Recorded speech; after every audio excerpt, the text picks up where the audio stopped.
Welcome back everyone to my Let's Play of Dragoon X Omega I. Last episode we rescued Duke Argus.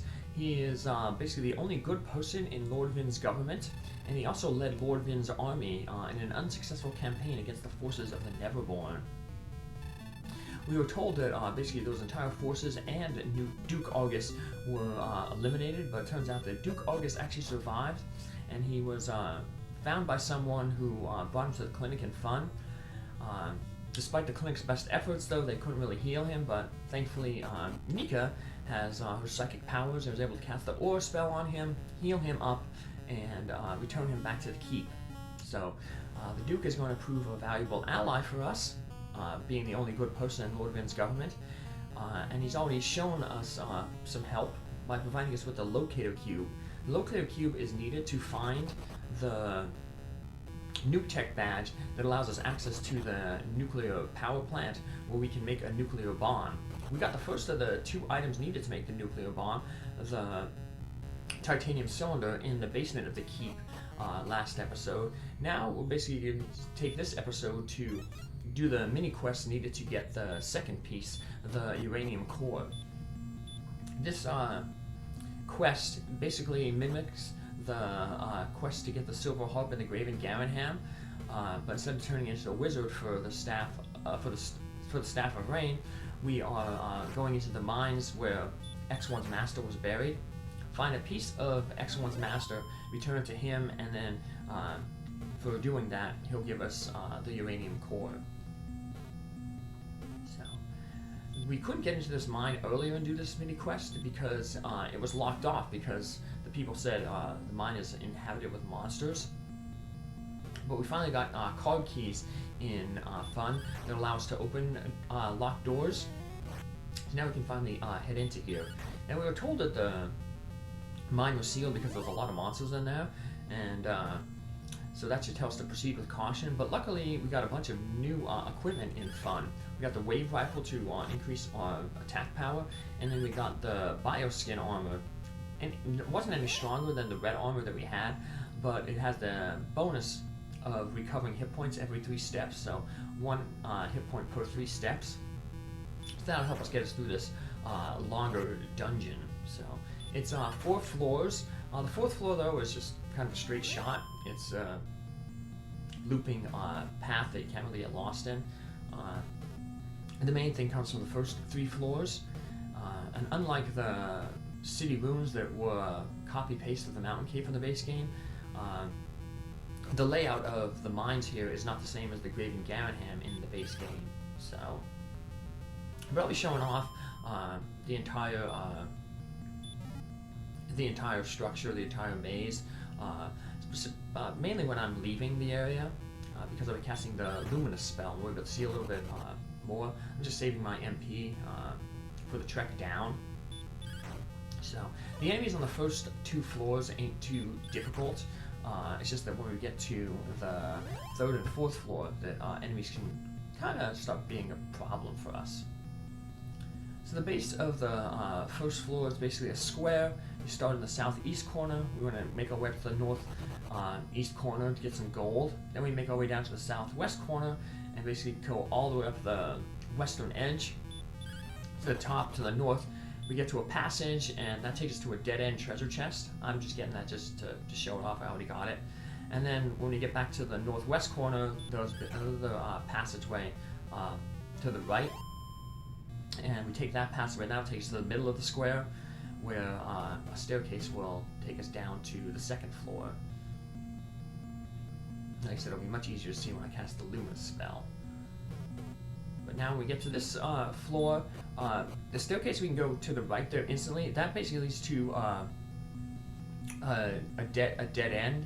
Well, it doesn't lead to a dead end. It basically goes to the 3rd floor, and it's a one-way passage. It'll take us to the staircase in the upper left, the northwest corner of floor number 2. So there's staircases in each of the 4 corners of this big room. So the northeast and the southeast corner both lead to dead ends. The one in the northwest just does that one little loop passage back to the staircase where we came down in. And the way to advance is going down the staircase here in the southwest. So going to the south, went that way, that would lead to a dead end. Instead, we want to head this way to the instant right as soon as we start. And that'll take us, there's a few short dead ends up this way, but for the most part it's a one-way trip to another staircase. And then that staircase will take us to the 4th floor, which, like I said earlier, is basically just a looping corridor that you can't really get lost in, and that'll take us back up to this floor, where to the left there, if we have the luminous spell, you see there's 2 treasure chests. And that'll be the filthy helm and the musky bone that we need. So, there's the hive mind. They're basically the Dragoon lords in this game. These clickers here, they are the droll mages in the base game, and we ran into what the drolls were on the 1st floor, the drone enemies. So, nothing too difficult. Like I said, though, once we get down to the 3rd floor here, we're going to start running into some more difficult enemies, mainly these organ ripper skeletons. They're basically the most advanced Ravager type. They can be kind of annoying because their AI basically says that they'll cast aura on themselves if their hit points go below 25%. So you might want to cast the PSI block on them. I just forgot to do it there, but when I'm actually grinding on them later on, might be a good idea to do that, especially at lower levels, because you're most likely not be able to defeat them in like 2 turns. Take them down to like 50% health, then finish them off. It's going to take multiple turns at this lower level. So I would recommend using the PSI block if you run into them. Otherwise, they'll undo all that damage that you do to them with that aura spell.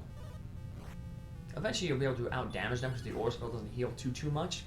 But at this level, they hit really, really hard. So here we are, just like go this windy passage. Just goes down, then up, then down, then back up again. And that takes us to the end of the dungeon, where we find the filthy helm and the musty bone. We're going to have to drop something here. What are we going to drop? I think we have extra flare or gate. Can you drop? You obviously don't want to drop, anything important. Get rid of the gate. Now, like I said, we can cast the Luminous spell when we leave this area to just see the dungeon a little bit better. So you see there's no breakaways here. It's just a straight line, basically, curved multiple times. But there's no getting lost in this floor. Like I said, now once we have the musky bone, we could, of course, like I said, if I didn't want to show off the dungeon, you could just use the outwarp spell to just leave the dungeon. But like I said, I want to show everything off here. We picked up that outwarp spell at level 12. This is one of the reasons why I said to grind to level 12. So if you did want to leave, you could, like I said, you have that spell, that option to do so. But we're going to show everything off. These enemies are good for grinding also. After we do this, we're going to get into another time we're going to need to do a lot of grinding. We're going to want to basically get to a level 16 and grind up almost 25,000 Arga. That level will let us to get to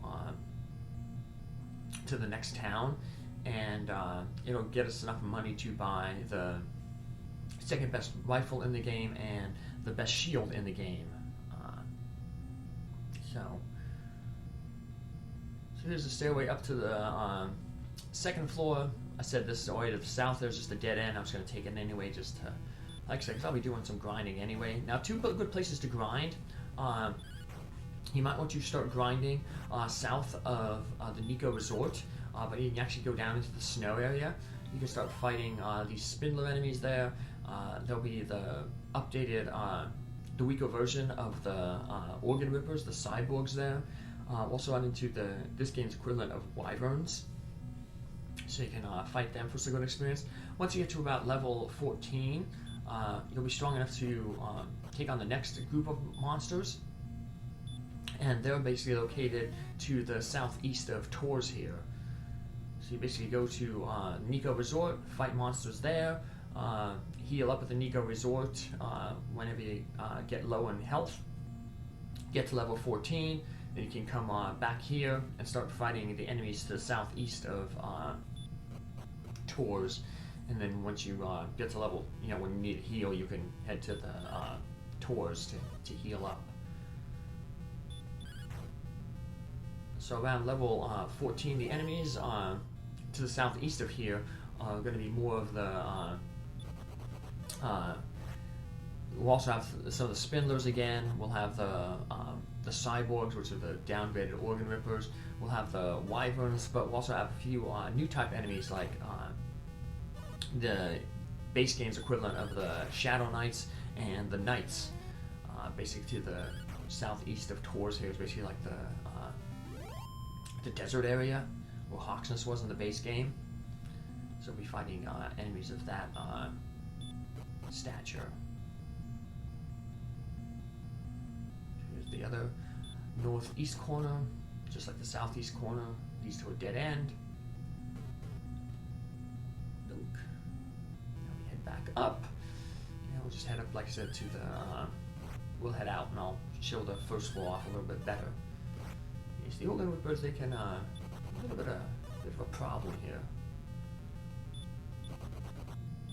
So you're guaranteed to be able to run after like 6 encounters. I think the first time you run it's 50%, next time it's another 50%, and then it goes up to like 75% with a guarantee after the 6th one. So it's just like the base game.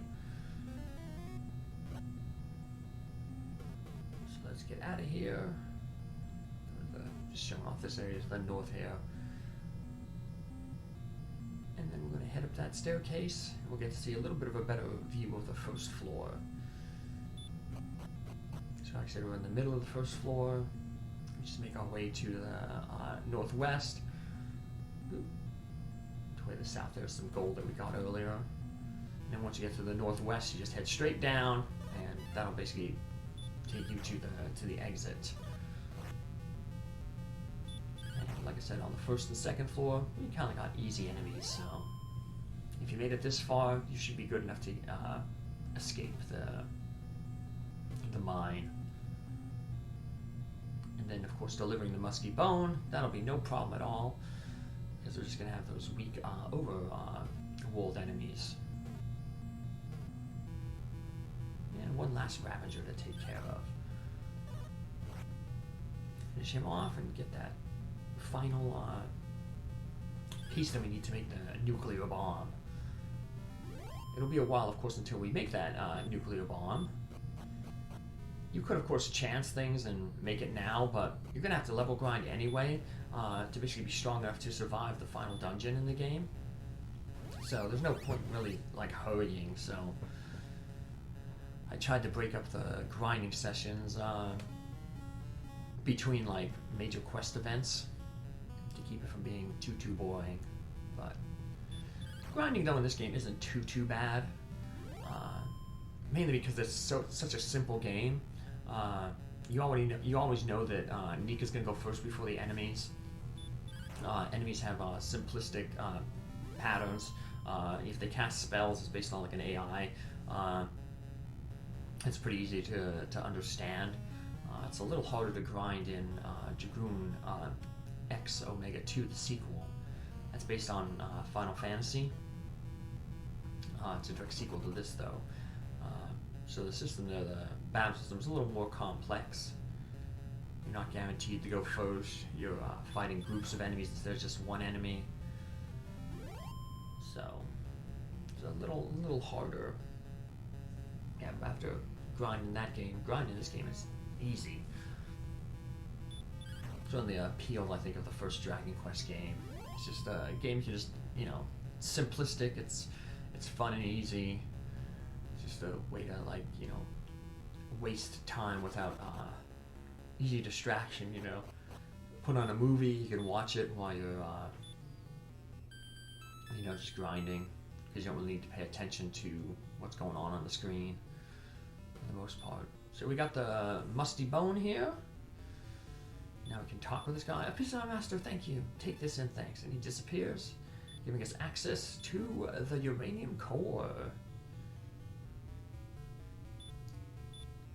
Check out what it says. We mess with the uranium core, but nothing happens. We didn't even get like a radiation poison. And we mess with the titanium cylinder, but nothing happens. Yeah, together, apart those items do nothing. Together, like I said, we can combine them to make that nuclear bomb in the nuclear facility. And that is basically to the, if you go to the south of the Nika resort, and then once you can't go south anymore, then you head to the west, and you eventually come to the nuclear plant where you can combine those items.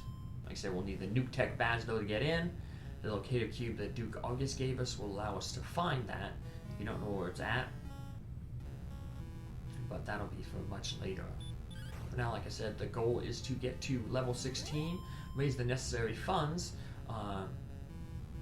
that will get us enough money to get to the next town to buy the new equipment that we need there. Also get a lot more information in that town. There's a little mini quest you can do while you're at that town, but I'll probably save for later. Where you can go near that town is where the equivalent of Odric's Cave is in the base game, and that gives a little bit more detail about the plot of this game and who the Neverborn is and why they're out to destroy Shrek. But we did all we could basically in this episode right now. So like I said, whenever we complete a major goal in the game, we're going to head back to the keep, save our game, so we don't lose all that progress. It's going to be really important to be saving our game frequently during this grinding, because like I said, we have to, if you die, as I showed in the first episode, you lose half your Arca, and we need a lot of Arca, like I said, to get that new equipment. So you'll lose a lot of time if you die on this next 4-level grind that I'll be doing. So I'll be doing that off screen, and I'll meet you back in the next episode, level 16. Have a good one. Take care. Thanks for following along. Bye.